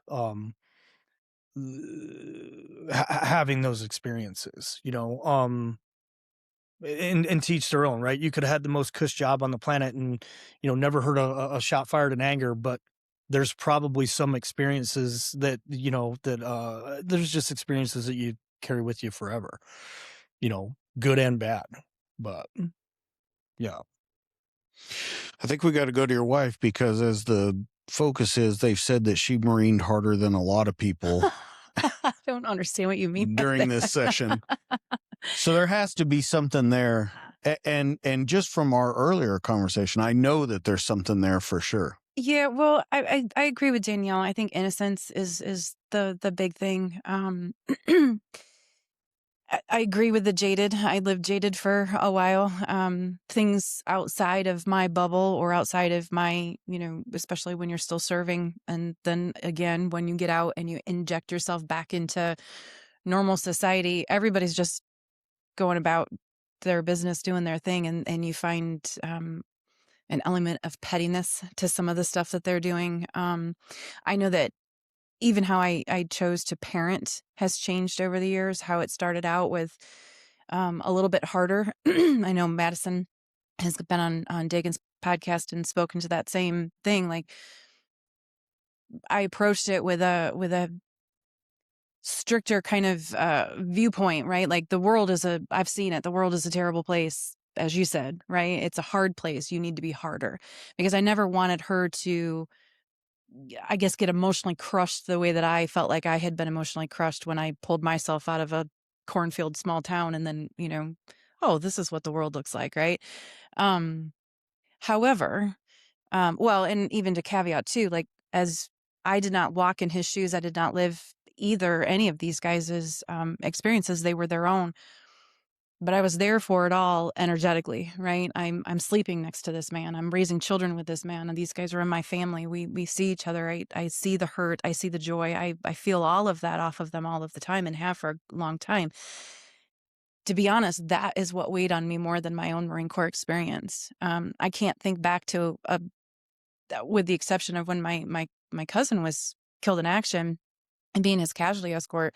I can't think of one particular time where I was like permanently affected by something. I mean, there were some gnarly instances here and there was certainly things that I had to go through, but I felt like I was always kind of living it through the optic of watching everybody else as well. So maybe that's what it was. It was almost more of like an outside of yourself kind of feeling. Like, you're filling this role, you're doing these tasks, and then when you remove yourself from that and you try to make a life for yourself outside of the Marine Corps, you almost don't even know where to start to be happy, to be satisfied. Right. So I spent a good number of years trying to figure out where my place is. Now, I will say, though, that had the totality of all of those experiences combined not happened, then I wouldn't be in a place that I am now, which is a very, very good place. It's a place where I feel like I can relate to others without needing to share stories and words. I feel like I can hold presence with other people as they're maybe going through their own hard times or trying to process their own memory, grief, et cetera, especially from the spouse or the parents side of things, that I can hold that space for others in a way that maybe somebody wasn't able to do that for me, or not at least right away. As the years go on, I think that when you take a look back, and I said it in the very, very beginning when we started talking, when you wake up and you can pull a breath and you've got all 5 fingers, 10 fingers and toes, and your kids are healthy, you can look back at those years and there's not a lot of, the hurt and the pain just goes away. You start to just be thankful and have gratitude towards all of those experiences. And like I said, I'm not trying to like cheese it over. I'm not trying to dismiss any of it, but I can either sit there and go, oh man, this was rough and that was rough, and let's not forget how terrible this was. Or I could go, holy shit, that was tough, but we're still here. So that's kind of how that's what I've taken away from it. Do you think, because I know I'm definitely guilty of it, but do you ever look at other people's problems that they have or stuff that they're saying about raising their kids and you go, are you fucking kidding me? I can honestly answer that I used to. I really don't that much anymore. I really don't. I don't. I can never put myself in whatever's important in someone else's life, whatever tragedy they're going through. I don't care if their hangnail is as big of a deal as the car crash up the road at that moment in time, then so be it. I did not used to be like that. I used to be very, you said the word yourself, jaded. Don't come to me with your petty problems. You know what I mean? Like, you don't know the first thing about suffering. Like, I don't choose to be like that anymore, because that's their reality. So that's what's going on in their life, and that's important. If it's important to them, then so be it. All right, Dutch. What was the original question again? It's hard when we got 5 people answering the same question. Is there a piece, and you and I have talked about it a little bit on the show. You think there's a piece of you that you lost, or some kind of characteristic of you that you either lost or gained in all the time that you did? Yeah, well, and everybody kind of touched on it. I think that the innocence, you think of yourself as the person you were, like, say, as a senior in high school or as a kid leading up to that. I was the kid that was catching bugs and riding dirt bikes and trying to get raccoons close enough so I could take pictures of them and stuff. And then you come, I mean, for me, like, you come back and I just felt not like I was the same person anymore. Like, you build up all the armor and everything while you're over there. And I don't think I lost anything. I think I just kind of have buried a lot of it. His dad said he carries it with him. I think I do too. Um, I'd I, I don't think I lost anything except for a long time I lost the ability to feel anything or want to feel anything. And to kind of roll back a little bit to the why do you stay? I think like when I wanted to go back, it was because I felt like being over there was easier. There was too much feels around here. You talked about the petty things people would do. I remember being in Walmart, and you and I spoke about this when I got back. We had a 10-day cool down, and then it was back into civilian life, whatever. And I was walking through Walmart with my mom, and everybody's just horse blinders, has zero idea what's going on around them. And I was just like, what the fuck is going on around here? And so I always wanted to go back, but I felt like I just kind of lost humanity. I lost the ability to feel stuff, but that's coming back, slowly but surely. But yeah, as proud as I am to be a Marine and share all the stories and whatnot, there are, and I know I've told you this, and I know I've told you this, but sometimes there's some resentment. Like if I wouldn't have done this shit, I wouldn't feel the way I do sometimes, or have had to go through some of the shit mentally that I still kind of continue to go through at times and have to deal with. But it's just, that is what it is. And you just kind of keep going. So, Well, I'm so glad, Dutch, that you brought up the word resentment, because that was going to be the next question.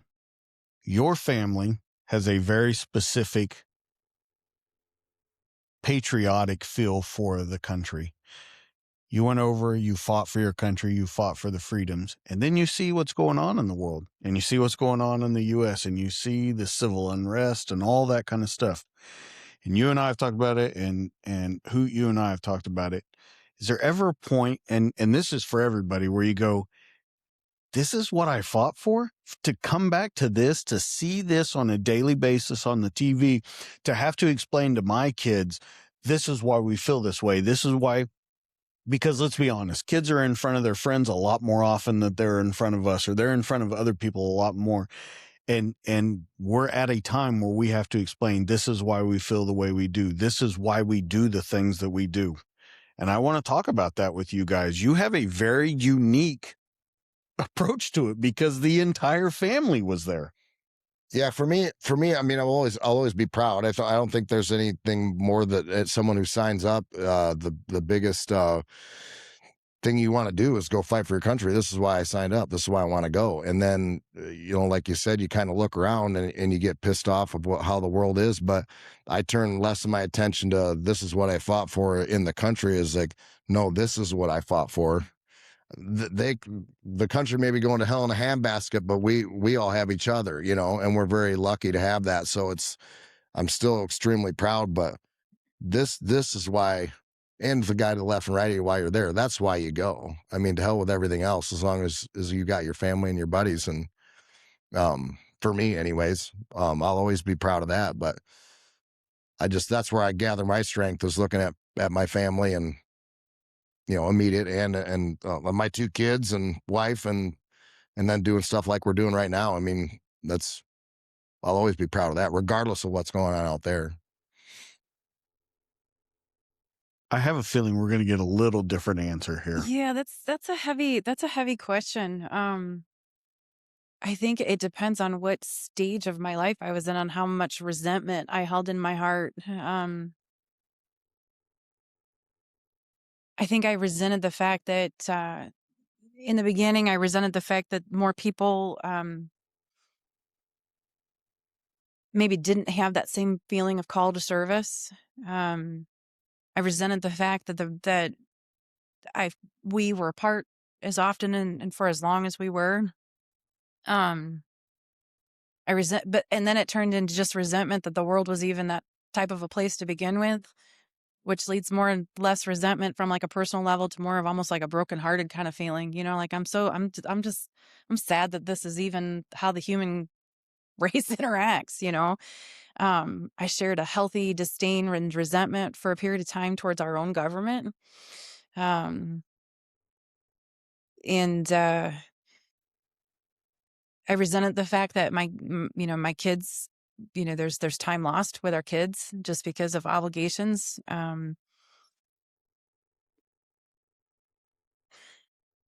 But again, I mean, over the years, what I have kind of evolved into is I don't. It takes a lot of energy to hold that much resentment in your heart, and after a while, you have a choice. You can choose to be sawed off and angry and resent, or once again, you can look back and say, okay, well, these were things that I did because at the time I needed to or felt like I needed to. And sometimes that's good enough, right? Like I felt like that's where I needed to be. That's the role I played. That was my mission, my part. My part will have always been, as much as he likes to call himself an asshole, okay, well, maybe I'm an idiot for sticking around. But nonetheless, like my role was to keep down the home front, hold down the home front while he was doing that. And I think that when you come back full circle, then you can take all of those things like the anger and the resentment and all those lessons learned and once again be able to be there for other people. Because I mean, the history is going to repeat itself. I mean, we can sit here and pretend everything's going to be sunshine and butterflies, but we're seeing it in the chaos of the country. And if you look back in history, this isn't the first time that this, has happened. We've devolved plenty of times before internally. There's going to be something else that breaks open overseas. Like we're going to do this again and again.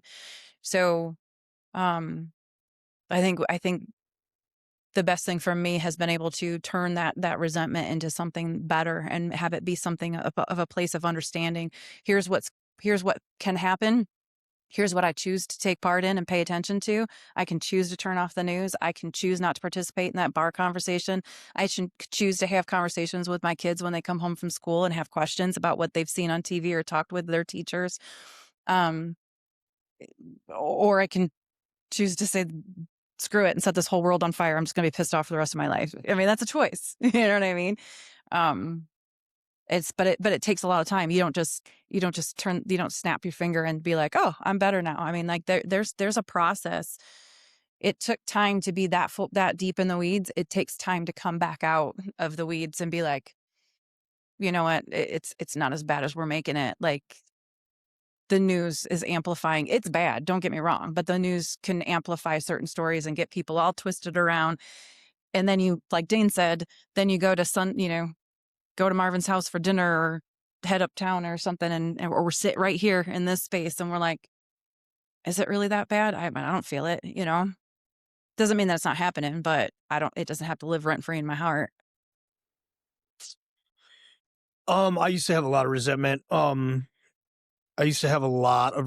I felt like if you were able-bodied, then you kind of had a responsibility, right? I don't feel that way anymore.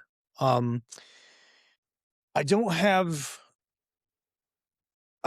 resentment, and this is going to be hard to articulate, but when I came to the realization that I had to come to the acceptance or land that I was a willing participant, right? I was, not only was I a willing participant, but I was an enthusiastic, willing participant, and the whys didn't matter. Well, maybe we should say enthusiastic instead of asshole now. Yeah. I think that's a way better definition. Enthusiastic. See, we all evolve. When I came to the realization, and obviously the internet's probably going to laugh, when I came to the realization that we probably had no business in Iraq. Afghanistan was kind of over before it even started, and you go through this evolution of kind of awareness, right? Where it was easy to keep, it was easy to be singular focused. And I used to tell people all the time, I'm like, the why, it makes no difference because I don't have a choice in the matter. You know what I'm saying? Like, I'm here, I signed up. I don't give a fuck why we're going. I just want to go, right? And it doesn't matter where it's at. But when there is that sobering, epiphanical moment where if you reference war as a racket, or once you realize that it's a business, you know what I mean? It's all a fucking business, and the blood and the treasure. And it's like, man, was I a useful, basically, well, I was a useful idiot, you know? And once again, you couldn't have talked me out of any of it. I'd go over and do it all again in a heartbeat. You know what I'm saying? But that doesn't mean that I'm naive to the business side of it. You know what I'm saying? And that's when you really got to stop and kind of look at yourself and like, am I holding resentment towards other people that didn't do this?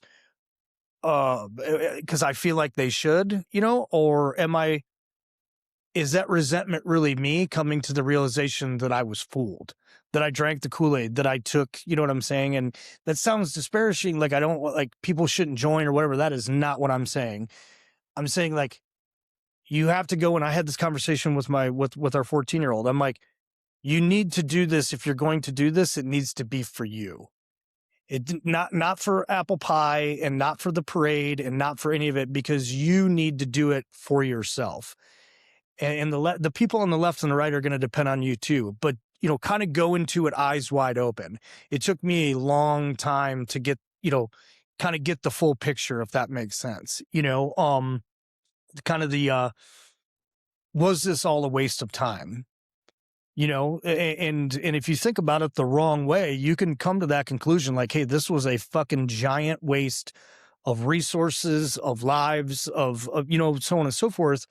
But at the same time, be thankful that I had all those experiences, you know, be thankful that I was able-bodied and that I was able to kind of raise my hand, right? And I feel like I'm blathering, but it's like, you know what I mean? I want to ask one part before we get to you, Marvin, because I think your situation is a little different, and I'll explain that when we get to you. But when you say you were a useful idiot, I feel like down the road, just like when I talk about jaded or why did I do this, that when that bill comes due later on down the road where you think of yourself as just a useful idiot, I think there could be repercussions from that. Yeah, and the bill is going to come, right? I had that conversation with some of my teammates, because you got to think, like, you're 19, you're 18, you're 20. You know, I was in Afghanistan, I was in my 30s. You know, my teammates were in their 40s and 50s. And so you have these conversations. And I just had a conversation with one of my buddies who's deployed right now. And he's like, I'm, you know, he's 50 something years old. All he's ever known is these conflicts, you know, and he's a willing participant. And at some point, whether it's at the 4-year mark, at the 8-year mark, at the 25-year mark, you hit this kind of fork in the road. It's like, well, I don't regret what I've done. But the juice isn't really kind of worth the squeeze anymore. Like you can only, air fingers quote, give of yourself so much. Right. And when you come to the realization that it's never going to love you the way you love it. Right. That's a fork in the road moment, you know, and then that causes you to kind of reflect and go, man, you know, I was a useful cog in the wheel, you know, nothing's ever going to change that. I think because there's a day that you realize that you're expendable. Like, right, you wake up and you eat, sleep, and breathe something, and then at the end of the day, you like, whether, like you said, whether the light goes on after 6 months, 4 years, or 20, the gravity of that sinking in, I'm expendable. How do I know I'm expendable? Because whether I'm killed or EAS or whatever, there is somebody else who's coming right in to fill my spot. Not me as a human, but that job, that function. So it kind of starts to put things into perspective. Was that like, is this thing that consumed my entire identity? If I'm expendable, okay, now I've got some questions that you got to answer for yourself, right? That's kind of what kicks that off. And that's the point that I wanted to, and you hit it exactly on the head. In our conversation earlier, you said, I'm married to this job. No, you're married to her. The job is the mistress. And when you find out at the very end, when those worlds collide, that was actually the mistress that's never going to love you like the wife did, that's a hard thing to connect together. And I think the older that we are, we may be wiser, but I think it's a lot harder to take. Yeah, I would agree. Yeah, I would agree with that. Yeah, it's your perspective changes and what matters changes, right? And then for me, the biggest thing was realizing that, and that's probably the most sinking feeling is, man, you put a lot of time and effort into something that you thought mattered at the time, and it did matter to you, while you neglected and ignored all the things that really do matter, right? So I feel like I'm forever trying to make up for that. Can't go back and change any of those decisions. Don't necessarily want to. Like I said, would do it all over again, knowing what I know now. But I would have handled it much differently, I think. All right. Now, Marv, the reason I say it's a little different for you, when the Vietnam War ended, when people came home, they were not treated like people that came back from the GWOT. And I think we can all agree at a point, the GWOT guys were looked at as heroes, and the news told good stories about it and going on. When you come back from Vietnam, people are spitting on soldiers, calling you baby killers. It's a completely different world that you're coming back to. And so you spend all that time over there doing the job that you did and becoming close with these guys. And then you come home and you see these people that didn't put anything on the line that are telling you that. It's got to be a different feeling coming home to that. I didn't, when I came home late November 68, I didn't run into much of that. It was going on in the bigger cities and stuff, but being in the small town of Polo, I really didn't run into much of that. And so I didn't get didn't have the same feelings that a whole lot of other guys had, as far as not getting a welcome home. Most of the people, or when I came home and came back to Polo, I was welcomed. I didn't feel like I was being mistreated, I should say. But Did you see it on the TV? Did you see anything like that? we saw it all the time. But I have the same feelings today about that. I mean, I wake up every morning and think, what the hell is wrong with people? Why are they doing what they're doing to ICE? Those guys are government workers just trying to do their job, and I think they ought to do it.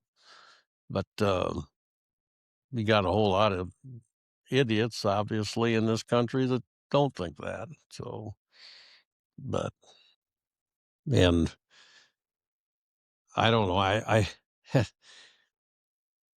I think that my Uncle Paul was the first Marine in the family, big guy, and he's got a saying, and a lot of times I think that his saying, when it all gets boiled down to it in some small way, uh, is probably true for all of us. That he says, anytime you run into him, he wants to shake your hand, and he's shoves this big hand out there, and he says, "Shake the hand that shook the world."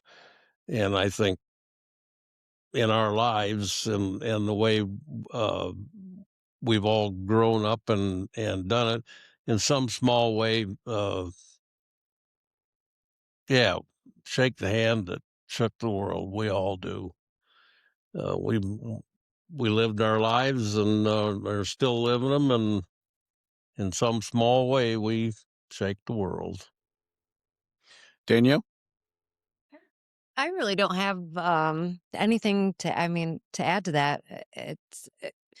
Um Being in the military, you are taught not to ask any questions, not to do what you're told, and follow orders. And the older that I get personally, I find myself asking different questions of, just like Dagan said, was it really worth it?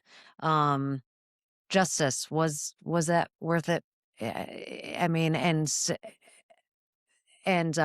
that's what makes me feel resentful at times. But then I have to remind myself that I was doing as I was told. I was intentionally, I was trying to do the honorable thing. And if I can look myself in the mirror every day knowing that, then I'll be okay. And that's it. So on this whole story, this whole legacy, I want to kind of end our conversation on this. I want to know if there's anyone, and we can go around, that what you want to say to each other about this legacy that you built, the family that you've built being married together, the twins meeting up across the world, you fighting in Vietnam, shaking the hand that shook the world. What are kind of your closing thoughts on this family? Because as I've said numerous times throughout this conversation, this is an interesting family, and it's not one that you see a lot anymore.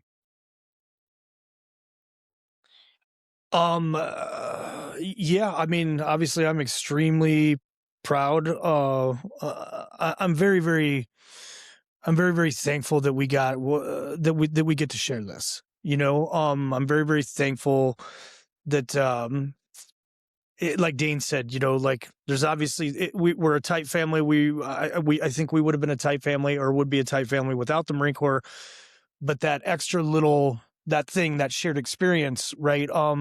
It's just something that just kind of, it elevates it a little bit, right? It elevates it. It's you know, it's a respect thing. It's a love and camaraderie thing, obviously, and it's just, I don't know. Sometimes it's unspoken, you know, like and I don't know how to articulate that. Where that's just that one little extra thing that you're proud of and that you cherish. For me, anyways. Yeah.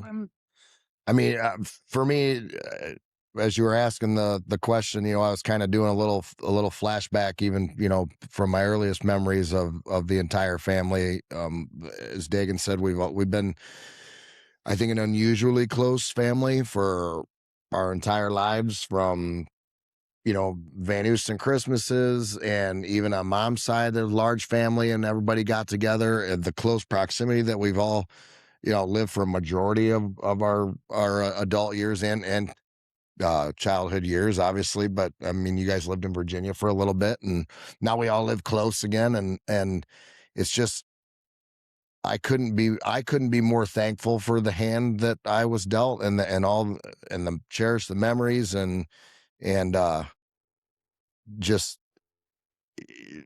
again, with the experience, the military tying us all together in the Marine Corps, and it's, everything happens for a reason. And I personally couldn't be more proud or more thankful of being a part of the family and a part of the Marine Corps and a part of this. And sometimes you get pulled in different directions, and I'm eternally grateful for where we are for it, you know. Yeah, we're damn lucky.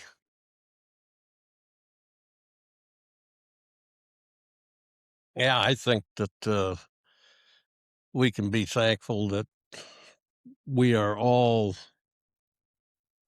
close enough, or have enough love for one another, and close enough, be it the fact that we're all Marines, that may be, but just as people and family, you know, we criticize one another. Fist But, fight. yeah, but we almost come to fist fights on occasions, but we all end up knowing that we love one another, and we couldn't be closer as a family, that we would do just about anything to protect one another. She's good. She's going to answer. Don't worry. We're just getting around. She'll be the last one. I think that it has been amazing to be able to, and I'm going to throw my brother in this too, because I know you guys grew up with him, to watch you guys hunt the coons and find the bugs and do the school plays, and then evolve into humans who put on the uniform and faced your fears and went through what you guys went through, and then came back and started families. And for us to be able to watch that as well as do the same thing, we met in high school and evolved and into the humans that we are now. With sometimes I like to say that, I joke, I feel like we've got 4 lifetimes of worth of experience crammed into 25 years. I couldn't be happier how close the families are, that their house, even when I was in high school, was just as much of a home to me as it is today, and has been for my kids and my, like some the rest of my family. Always has been like that. When you look back at the totality of the years and the sheer volume of experiences that we've all had individually or collectively, the fact that Thanksgivings or Christmases or just a Sunday cookout on the river, that we're all still able to sit in each other's presence and still be here, it makes it all worth it, right? And I think that everybody's been kind of saying the same thing. I would do it all over again, just maybe tweak some things here or there, how we approach it. But I don't think the result would be the same. Like we appreciate each other now because of what we went through. We don't take anything for granted. I know I certainly don't. So I'm proud of every single one of you guys, and I love every single one of you guys very, very much. Imagine my relief. Well, we'll talk. Danielle, you got to put your piece in on the end. We're really glad you feel that way. Yeah, I mean, I agree with every one of you guys. I really just feel blessed that we all like each other enough that we wanted to come back and we wanted to be around the same area and spend quality time together and share our families together. And that in itself is amazing to me. So yeah, love you guys and thank you.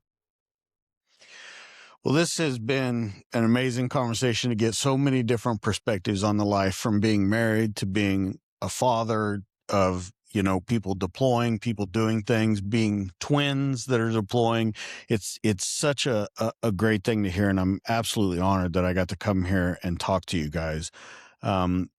Is there anybody in the group that wants to say where people can find them on social media so that they can look into more of the crazy things that go on in this family? I'm pretty simple. I've just got a Facebook page. It's just Dane Van Oosten at Facebook, whatever. Yeah. You can look me up. There aren't too many of me, I guess. I guarantee it'll type pop in up. Dane, Yeah. it's there. But I only have a Facebook page. I'm not very tech savvy. My business page is evolving, which is to say it's not created yet. So I'm just at Jenny Vano 79. That's my handle on IG and Facebook. Yeah, I'm on IG and Facebook on True Name. So Dagan Van Oosten, and then yeah, that's it. Marvin, are you on social media at all? M_Van Oosten at yahoo.com. Wow. And a Facebook page. And don't expect me to make a whole lot of Content? content on the page. Danielle? I also just have a Facebook page with Danielle Nauman. I was on Facebook jail one time. Yeah. Who I normally talk about your company, but I'm going to let you do it at the end of this one because I think it'll be kind of interesting, because I always talk about Nomadic Research at the end, and I want you to tell people where they can go find you and all the products at Nomadic Research. Yeah, well, thanks. Well, and first and foremost, thanks for doing this. This was awesome. Absolutely. Thank you very much. nomadicresearch.com and on all the social media platforms. Please check us out. We're obviously super proud of our technical apparel and our travel accessories. So yeah, if you're in the mood for some adventure gear and travel accessories, hit us up at nomadicresearch.com. I like to say whether you're on the battlefield or the ballpark, Nomadic Research has got you covered.